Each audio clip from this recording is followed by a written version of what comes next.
कि इस समाज को, इस सभ्यता को झूठ बोलने और झूठ सुनने की आदत पड़ गई है और हम अपने झूठ को तथाकथित तर्कों से सत्य साबित करने की कोशिश करते हैं। अभी महाराज कालीचंद जी से मैं कह रहा था कि जो लोग सुनने आए हैं,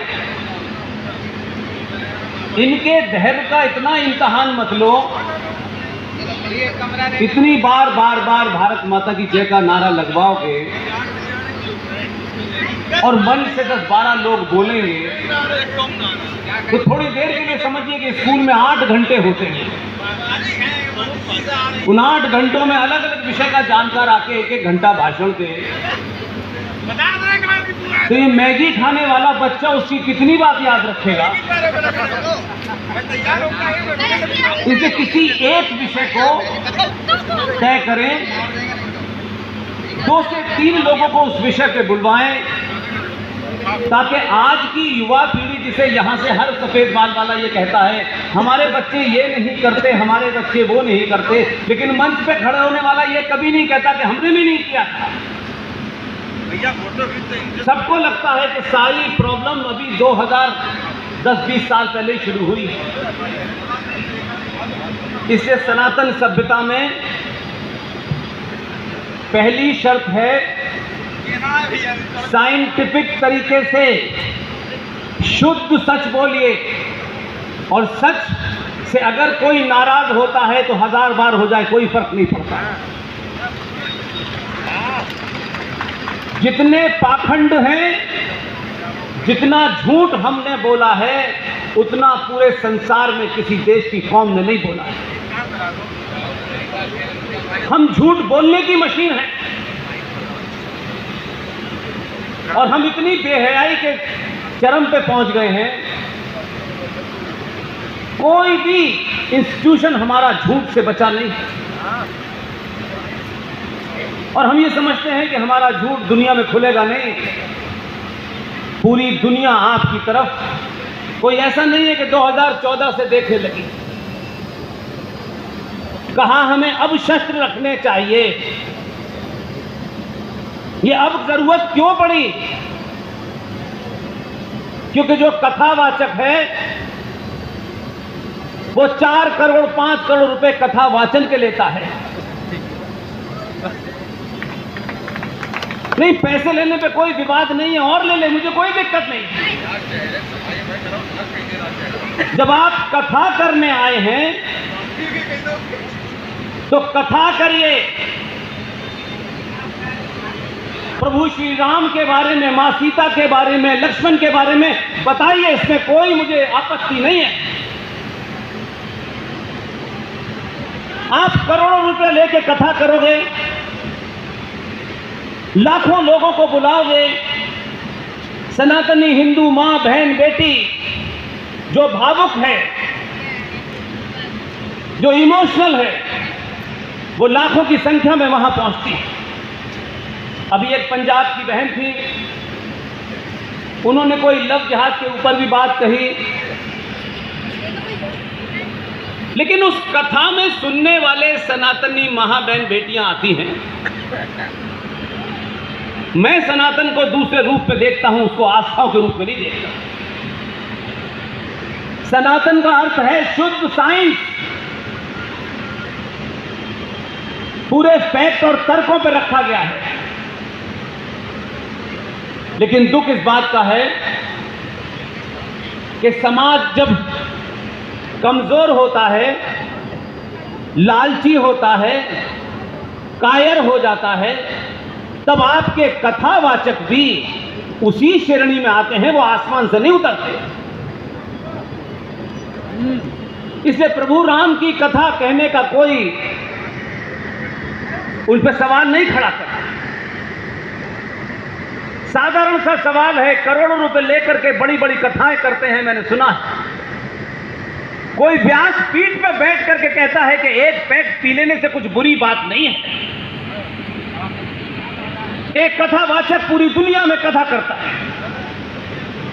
भगवान राम की कहानी सुना, मां बहन बेटी उस कहानी को सुन के भावुक हो जाती है।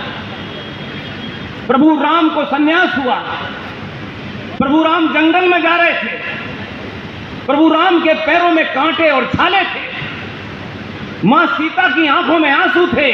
ये एक ऐसा इमोशनल, ऐसा भावुक सीन क्रिएट करते हैं कि कोई तर्क न कर सके।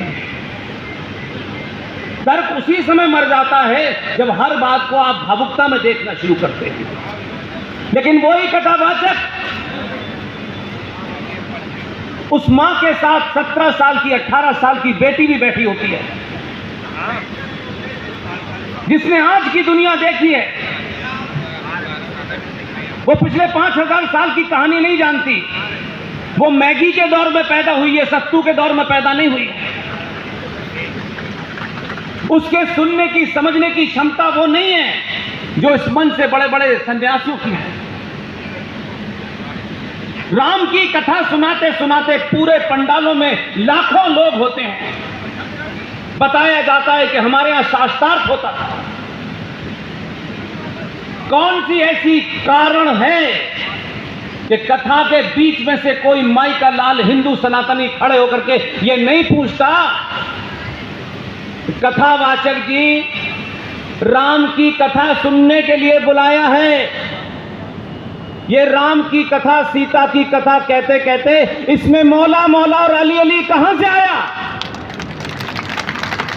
हमें डर लगता है कि श्राप लग जाएगा। ऐसे पाखंडियों का जिस दिन आप बहिष्कार करेंगे, सनातन मजबूत हो जाएगा। वो कोई हो, मेरा अपना भी हो, आपका अपना भी हो, तब भी हमने इतने झूठ बोले। हमारी सभ्यता क्या है, ये तमाम सारी चीजें आज के बच्चे को समझ में नहीं आएंगी। आज ये समझ में आएगा कि सबसे पुरानी सभ्यता के मानने वाले, जहां शास्त्रों के ऊपर भी आमना सामना होता था, अपनी अपनी बात रखने का मौका मिलता था। अगर आपकी बात में तर्क है, लॉजिक है, फैक्ट है, फिगर है, तो फिर आपकी जाति कोई है इसका महत्व नहीं है। इसलिए हमने इन 70 सालों में एक तमीज नहीं सीख पाए।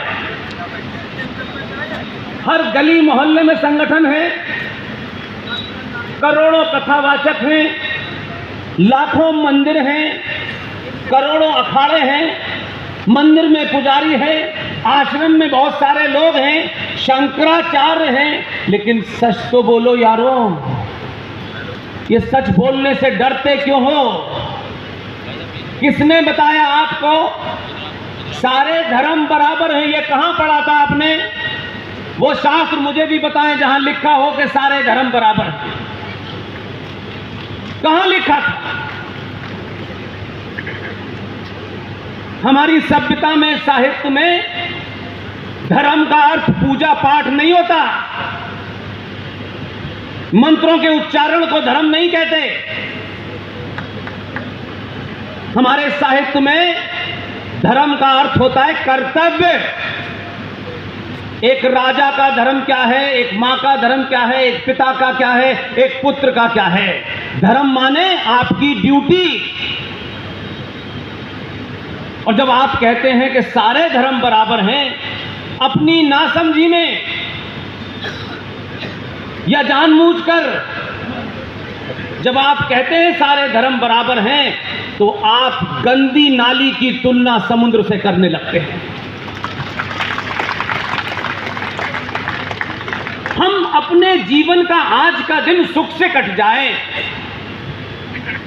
कोई हमारी तरफ उंगली ना उठाए, कोई हमें बुरा ना कहे, इस बीमारी ने हमें झूठ बोलने पे मजबूर कर दिया है। कथा भी बताएंगे, झूठ भी बोलेंगे, लेकिन भगवान श्री राम का चरित्र अपने स्वार्थों के हिसाब से, उनको मालूम है कि अगर इस पंडाल में राम का एक ही हिस्सा बताने से भावुक होंगे, भावुक होने से पैसा चढ़ेगा, उसके बाद लोग अपने घर चले जाएंगे। मैंने ये रास्ता 2012 में इसलिए नहीं शुरू किया। मैं सिर्फ एक ही बात बार बार कह रहा हूं, मुझे कोई नई विचारधारा नहीं देनी, ना विचार देना, ना मेरे पास कोई विचार है। एक ही विचार है, सच को पूरी ताकत से बोलो और कुछ भी जरूरत नहीं है। आप उस कथावाचक की कथा सुनते हैं, कथा में प्रभु राम के उस इमोशनल सीन को तो वो बताता है, वहीं आपकी बेटी 18 साल की मां के साथ भी उस कथाकार को सुनने जाती है। वो लड़की उस कथा को सुनती है, माता पिता ने पैसा भी दिया होता है उनको, लेकिन वही बेटी जब अपने घर जाती है और उस कथाकार को वो आदर्श समझती है कि लाखों लोग सुन रहे हैं, तो लाखों लोग इतने मूर्ख नहीं होंगे जो सुन रहे होंगे, ये उसके मन का भाव होता है। और एक दिन कथाकार जो मौला मौला अली अली कहता है, वो अली के साथ चली जाती है। तब कहते हैं ये लव जिहाद हो गया। आपने उसे कब बताया कि प्रभु राम और मौला और अली एक नहीं है? ये घर की बीमारी है आपकी, इसके लिए किसी और को दोष मत दीजिए। और जैसा कायर और लालची समाज होता है, वैसे ही दलाल नेताओं को चुनता है। ऐसा नहीं है कि जो नेता चुने जाते हैं वो आसमान से आते हैं और आपके अंदर पुरुषार्थी होते हैं। इस भारत के लोगों ने, मैं हजारों साल की कोई मिसाल इसलिए नहीं दूंगा कि ना तो आज का बच्चा और ना आपके पास इतना समय है कि उसे आप वेरीफाई करें। हमने इन 70 सालों में हमेशा ध्यान रखिए, भारत के सनातनी हिंदू समाज ने कभी पुरुषार्थी के साथ नहीं खड़ा हुआ। चोर बेईमान लुटेरे लफंगों को हमने अपना हीरो बनाया, कायरों को हमने अपना हीरो बनाया। मुझे वो दिन याद है,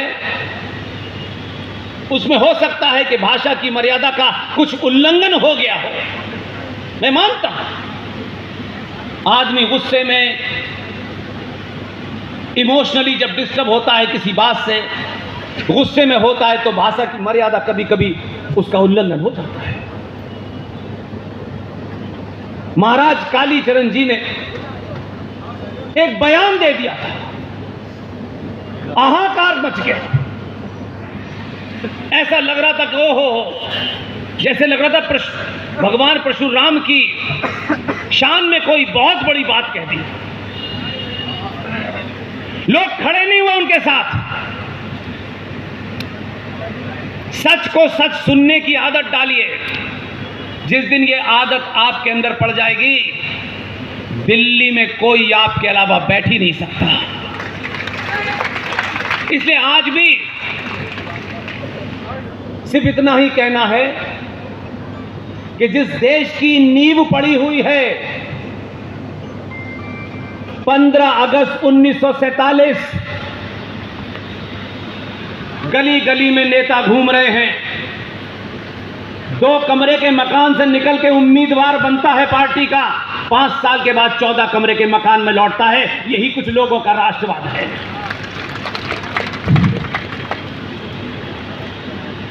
इसलिए सच को जानिए। अगर बिल्डिंग बन गई है और पता चल गया है कि इसकी नींव जो है गड़बड़ है, तो जीवन में एक ही बार होगा कि उसको ढा दीजिए और नई इमारत खड़ा कीजिए जो हजारों साल तक चले। हम दुनिया के एकमात्र ऐसे देश हैं जो 70 सालों में अपने ही बनाई चीजों से लड़खड़ा करके गिर गए। और झूठ और फरेब इतना हमारे दिमाग में चला गया है कि कोई सच भी बोले तो उसको अकेला कर देते हैं, चिल्ला चिल्ला। सब उसके पीछे नहीं खड़े होते, दुनिया की बातें करेंगे, लेकिन सच को हमने नहीं स्वीकारा। और ये बात मैं इसलिए कह रहा हूं कि आज 22 अक्टूबर है। ये देश अक्टूबर का महीना किन कारणों से याद रखता है, मैं उस कारण से कभी याद नहीं रखता। वो एक सरकारी मजबूरी हो सकती है, सरकार की मजबूरी हो सकती है, लेकिन सनातनी हिंदू सभ्यता के मानने वालों की मजबूरी नहीं हो सकती। इसी अक्टूबर में इस पंडाल में जितने लोग बैठे हैं, हमने अपने हीरो को कभी हीरो नहीं माना, हमने कभी पुरुषार्थी को पुरुषार्थी के पीछे नहीं खड़े हुए। 21 अक्टूबर 1943 इसी देश में, कोई बहुत करोड़ों साल पुरानी घटना नहीं बता रहा हूं, इस पंडाल के अंदर अगर कोई बच्चा 10 साल का है और कोई 80 साल का बुजुर्ग है, इस मन से कोई बात मैं भावनात्मक नहीं कहूंगा, मेरी बात को 4-4 बार वेरीफाई करें और जब समझ में आ जाए तो 5 लोगों को बताएं। यही मेरी मुहिम का एजेंडा है। 21 अक्टूबर 1943 को ब्रिटिश साम्राज्य के सीने पर बंगाल के एक महापुरुष ने, जो चाटुकार नहीं था कांग्रेस पार्टी का, उस महापुरुष ने 21 अक्टूबर 1943 को ब्रिटिश साम्राज्य के सामने आजादी की घोषणा की,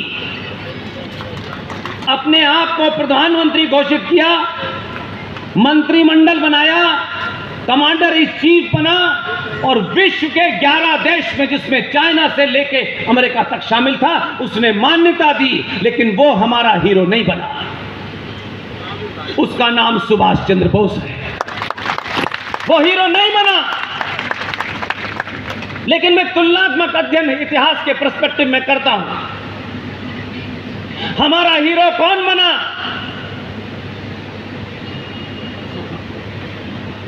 2 सितंबर 1946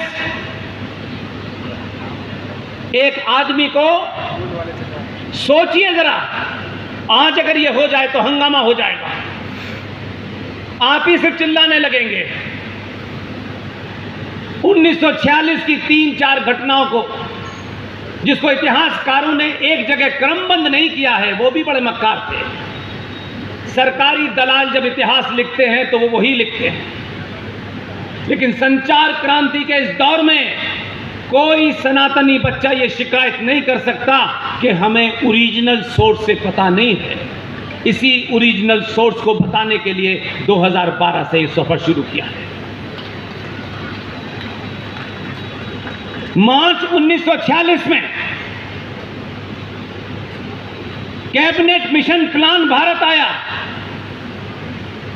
कैबिनेट मिशन प्लान ने भारत के नेताओं से यह साफ कर दिया कि हम शीघ्र ही सत्ता का हस्तांतरण करने वाले हैं और हम कांग्रेस पार्टी को करेंगे, और कांग्रेस पार्टी में भी यह सत्ता का हस्तांतरण सिर्फ हम नेहरू के हाथ में देंगे। तो जिनके कुछ शब्दों की मर्यादा तथाकथित तौर पे जो भंग हुई, जिन्हें हम बहुत कुछ मानते हैं, सरकारी अलंकारों से किसी को बड़ा किया जा सकता है। आज आचार्य चाणक्य नहीं है,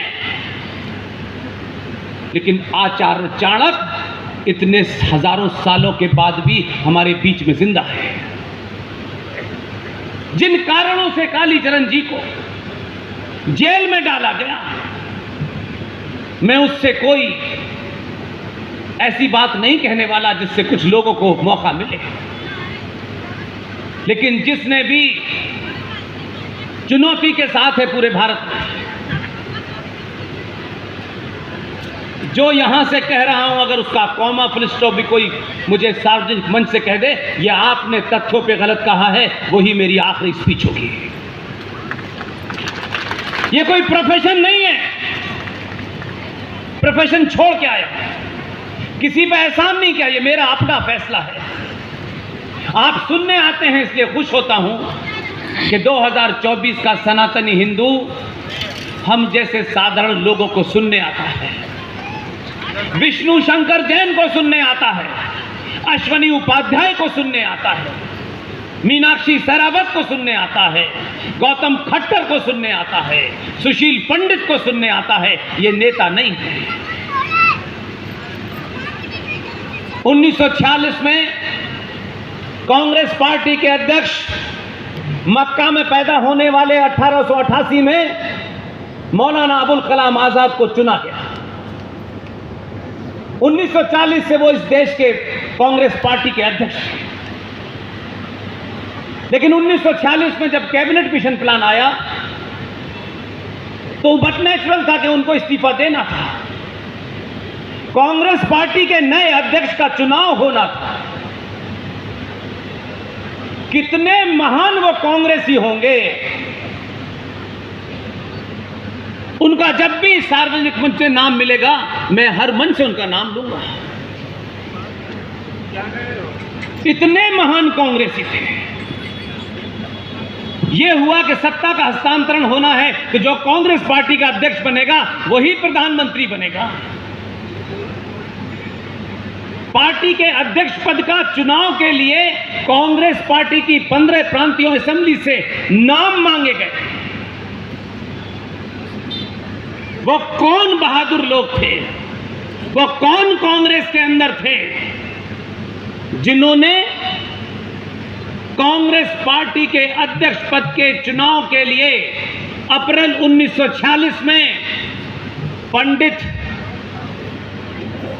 अब वो पंडित कहां हुए मुझे नहीं पता, फूल वाले चचा का नाम कांग्रेस पार्टी के उन महान लोगों ने अध्यक्ष बनने के लिए उम्मीदवार तक के लिए नहीं भेजा। अब हम जिनको पिता कहते हैं, जिन्हें राष्ट्र ने, सरकार ने पिता घोषित किया है, हमने नहीं किया। भारत देश के पिता हो सकते हैं, राष्ट्र के पिता नहीं हो सकते। राष्ट्र का पिता या तो चाणक्य हो सकता है, या प्रभु राम हो सकते हैं, या भगवान कृष्ण हो सकते हैं। जय श्री राम। और ये बात मैं बिल्कुल साइंटिफिक कह रहा हूं। देश और राष्ट्र में जिस दिन सनातनी भेद करना सीख जाएगा, दुनिया आपको झुक के सलाम करेगी। देश क्या है? एक भूमि का टुकड़ा। उस भूमि के टुकड़े की जो सीमाओं की रक्षा करता है उसे हम सैनिक कहते हैं। देश में कानून है, संविधान है, पुलिस है, न्याय व्यवस्था है। जितने भी देश के अंग होते हैं सब तनख्वाह पे काम करते हैं, सबको तनख्वाह मिलती है और वो उस नियम से बंधे होते हैं, नियम अच्छा हो या बुरा हो, उसे देश कहते हैं। देश तय करता है कि सरकार कैसे चलेगी, ये नियम कैसे बनेगा। और जब समाज कायर और लालची हो जाता है तो सरकारें आपकी आस्थाओं और परंपराओं में दखल देना शुरू करती हैं। दुनिया के जितने भी राष्ट्र हैं, उस राष्ट्र के मानने वाले अपनी आस्थाओं परंपराओं के कारण ऐसी सरकार चुनते हैं जो सिर्फ देश को चलाए और उनकी आस्था और परंपरा में दखल देने की कभी सोच भी न पाए। इसलिए इन 70 सालों में तमाम सारी बातें हुई। कभी किसी ने आपको सच बात बताने की कोशिश नहीं की। सब आपको बंधुआ मजदूर बनाना चाहते हैं। बड़े बड़े संगठन हैं, नई नई परिभाषा हिंदुत्व की, नई नई परिभाषा इस्लाम की, चौराहे चौराहे ज्ञान बांटा जा रहा है। ये वो दौर है कि मुझ जैसा साधारण व्यक्ति और बहुत कोई महान पुरुष हो जिसने वो महान मानता कहीं अपने आप ले ली हो, अगर मन से झूठ बोलेगा तो नीचे उतर नहीं पाएगा, ध्यान रखिएगा।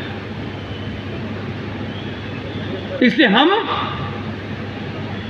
कुछ देर के लिए पिछले 1400 साल, 800 साल, 900 साल के बाद पहली बार सच सुनने के लिए घर से निकले हैं। और ये सच दुनिया के किसी चौराहे पे, दुनियावी किसी समाज के जो आपकी आस्थाओं परंपराओं पे यकीन न रखता हो, वो आपकी शक्ल सूरत उसे अच्छी न लगती हो, लेकिन ये तर्क की शक्ति उसे खड़ा नहीं होने देगी। आप अपने बारे में नहीं जानते, अपने इतिहास के बारे में नहीं जानते, अपनी आस्था और मंदिरों के बारे में नहीं जानते, लेकिन दूसरे पर आपको बहुत ज्ञान है। इसलिए किसी ने आपको यह बताया, आज इतने सारे संत मौजूद हैं। मैं जब किसी भी सभा में जाता हूं तो मैं सिर्फ मंच पे चढ़ने से पहले यह पूछता हूं आज का विषय क्या है। मेरा एक ही नियम है, जिसने मुझे बुलाया है उसने मुझसे झूठ बोलने के लिए नहीं बुलाया। वो यहां बैठ करके वो ये उम्मीद करेगा कोई कि मैं भजन कीर्तन करूंगा, ये नहीं होने वाला है। वो जानते हैं उन्होंने मुझे क्यों बुलाया है। तो मैं माहौल देख करके बातों को कुछ ऊंचा नीचा कर दूं, ये नहीं हो सकता, ये मैं नहीं करने वाला। इतने सारे सन्यासियों के सामने पूरी ताकत से कह रहा हूं, किसी के सम्मान में कोई शब्द अशब्द नहीं कहना चाहता, किसी का अपमान नहीं करना चाहता। जो काम मंदिरों से होना चाहिए था वो मंदिर के पुजारी ने नहीं किया, नहीं किया। उसका कर्तव्य था, उसकी ड्यूटी थी। दुनिया इधर से उधर हो जाती उस पंडित को, जिसको उस मंदिर का पुजारी है। उसको सरकार से कुछ लेना देना नहीं है। सरकार ने उसको पंडित उस मंदिर का नियुक्त नहीं किया, समाज ने किया है। उसका जवाब समाज के प्रति उत्तरदायित्व है। नहीं कहा उन्होंने, एक ही काम था आपका, मंदिर की मर्यादा को भंग होने से बचाना। एक ही काम था कि जो आपकी आंखों के सामने हो रहा था, आपने नहीं बताया आपके क्या उसमें वेस्टेड इंटरेस्ट है। मैं उसमें जाना नहीं चाहता, मैं जानता हूं, लेकिन मैं सार्वजनिक नहीं करूंगा, मैं नहीं करना चाहता। यह देश जब संविधान सभा की बैठक चल रही थी, उस बैठक में भी उस वक्त कांग्रेस के लीडर, रियासतों के नुमाइंदे, मुस्लिम लीग के 73 लोग संविधान सभा की मीटिंग में हिस्सा ले रहे थे। देश बंट चुका था, मजहब के नाम पे बटा। उसके बावजूद भी एक व्यक्ति जिसे हमने अपनी कुंठाओं, अपने कॉम्प्लेक्स और भ्रमित शास्त्रों के थ्रू हमने उसको अपमानित किया। मैं मानता हूं आज भी कोई ब्राह्मण मां के पेट से जन्म नहीं लेता। बिल्कुल गलत है ये काम मंदिरों से, मठों से उठना चाहिए था। हमारे दुनिया के शास्त्र पढ़ लीजिए। सनातन सभ्यता में कभी भी कोई जाति प्रधान देश नहीं था। यह देश अनंत अनंत काल से कर्म प्रधान देश था, जिसे कुछ मक्कारों ने अपने स्वार्थों के लिए जातियों में बांट दिया। ब्राह्मण समाज में उसका क्या कार्य है? उसने एक कार्य चुना कि पढ़ने लिखने का काम ब्राह्मण करेगा। उस वक्त यूजीसी नहीं थी, ये सीबीएसई नहीं थी। उस समय शास्त्र ही थे पढ़ने के लिए। जिसने भी शास्त्रों को पढ़ लिया वही ब्राह्मण है। जिसने अपनी बहन बेटी की रक्षा की, अपने घर की रक्षा की, अपने मोहल्ले की रक्षा की, अपने ज़िले की रक्षा की, अपने स्टेट की रक्षा की, और जिसने भी अपने देश के सीमाओं की रक्षा की, उसका नाम यादव हो, ठाकुर हो, ब्राह्मण हो, वो क्षत्रिय कहलाएगा। हम कहां से चले थे, कहां आ गए हैं, और क्या हमारी स्थिति हो गई है। हम कब बोलते हैं, जब हमारी जाति का कोई मर जाए। हम जब चिंता करते हैं जब हमारे ऊपर कोई सवाल खड़ा हो। इसलिए मंदिरों से जो बात उठनी चाहिए थी वो नहीं उठी। इतनी देर कर दी आपने, इतनी देर कर दी आपने कि चोरों ने घर देख लिया। अब आपको पता भी चल गया है, तब भी मैं हर सभा में ये कहता हूं कि अगर आप जिस मंदिर में पूजा करने जाते हैं, वहां के पंडित जी से कहिए, पंडित जी सिर्फ भजन करना, भगवान का भोग लगा देना, उस पे गंगा जल डाल लेना, ये उस क्रिया का एक ही अंग है, बाकी आप अंग अपने पूरे नहीं कर रहे हैं। ये देश सेकुलर हो गया। सेकुलरिज्म की सभा में खूब धज्जियां उड़ाई हमारे फूल वाले चचा ने, अयंगर साहब ने, सरदार पटेल ने और बी.आर. अंबेडकर ने उस संविधान सभा में कहा कि भारत के संविधान को सेकुलर शब्द की आवश्यकता नहीं है। भारत और भारत भूमि अनादिकाल से यहां अनेकों लोग आए, अनेकों मत आए, उन्होंने अपने पूजा पद्धति की, लेकिन कोई ऐसी मिसाल इन लाखों सालों में नहीं मिलती कि हमने उनकी पूजा पद्धति के कारण उनकी हत्या कर दी हो। इस देश के सनातनियों के खून में और भारत भूमि की मिट्टी में सेकुलरिज्म है, लिहाजा सेकुलर शब्द को संविधान में लिख के संविधान को बौना मत बनाइए।